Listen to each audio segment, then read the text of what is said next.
Hi, my name is Patrick. This specific video is to tell you how to improve your quant scores from negative to 80 plus percentile.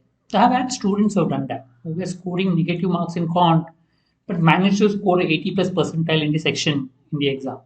How do you go about it? What are the steps to be followed? So if you look at the score required for 80 percentile in quant for CAT 21-22 was around 12 marks approximately.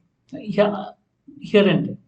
So technically, if you get 4 questions correct without any wrong, you still get 80%. So there is still hope that you can get good marks and get good percentage.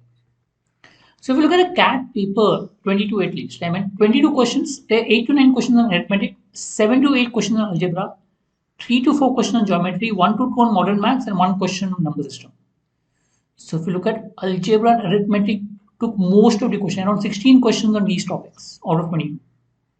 So they became very important as far as the exam is concerned. So now coming to strategy in terms of how to go about getting those marks. The first step is to get positive marks. Now you're already getting negative marks. How do you move on to positive? So my suggestion is identify a few topics that are important and that you're comfortable with. I mean, something on 6-7 topics, maybe arithmetic you want to focus on arithmetic, be good on a few topics, prepare for it properly, and be comfortable with it. Okay. So focus on these topics while preparing. So you can ignore the other topics. Like you feel geometry, modern maths is all tough and you are not comfortable, leave that. Focus on only one topic, let's say arithmetic, be good at it and try to focus your preparation on that. The strategy while following mock is to focus on accuracy. Solve only 1 to 3 questions, not more than that. Maybe only that. But ensure that you get them correct. So once you have solved, go back and confirm whether your answer is correct or not. Okay. Once you've completed your answer, read the question again to see if you've done any mistake in interpretation and ensure that your answer is correct. So 1 to 3 questions, ensure that your marks are positive. And you get maybe 3 marks, 4 marks, whatever it is. Ensure that you get that positive marks. That's the first step. Once you get that positive marks, the second step would be to get 6 to 10 marks. I'm going to next step as such. Now here, what you do is practice mixed sum. The focus should be to learn to identify easy sums and solve.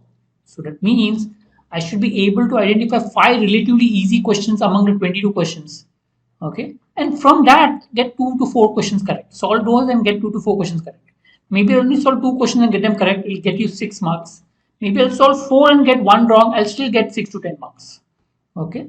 So learn to leave difficult questions quickly. Ensure that so that you can focus more time on the sums that you can solve and get them correct. So that's the second step. So once you've reached that positive marks, the next step is to ensure you reach around 6 to 10 marks, getting those questions correct and getting those marks as such. Again, the focus is accuracy. Try to get your answers correct. That's more important because you need not lose marks on going wrong. Once that is that, next you need to reach that 80 percentile mark, get 10 plus marks. I mean 12 marks, so around 10 plus to get 80 percentile. So practice more topics. Now initially you focus only on few topics. Now take more topics. Let's say I used to focus on arithmetic. Now I'll focus on arithmetic and algebra.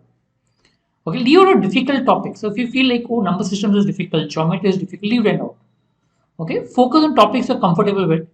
Also practice mixed sums. Again, to identify easy sums and try to solve. So now you should be able to identify 6 to 7 relatively easy questions from all the questions and try to get 4 to 6 questions correct. That's the aim. So a little bit more questions because I've taken few more topics and get 4 to 6 questions correct. So I had a student last year. Okay, there was a student who basically managed to identify 8 questions and got 7 questions correct. So he solved 8, 1 wrong, 7 correct, got 94-95% in the actual CAT. It's possible to get a high percentile. Just persist. First start with positives, go step by step process and try to build your marks. Right? Hope that helps. Any queries, any questions, do put in the comments. Thank you.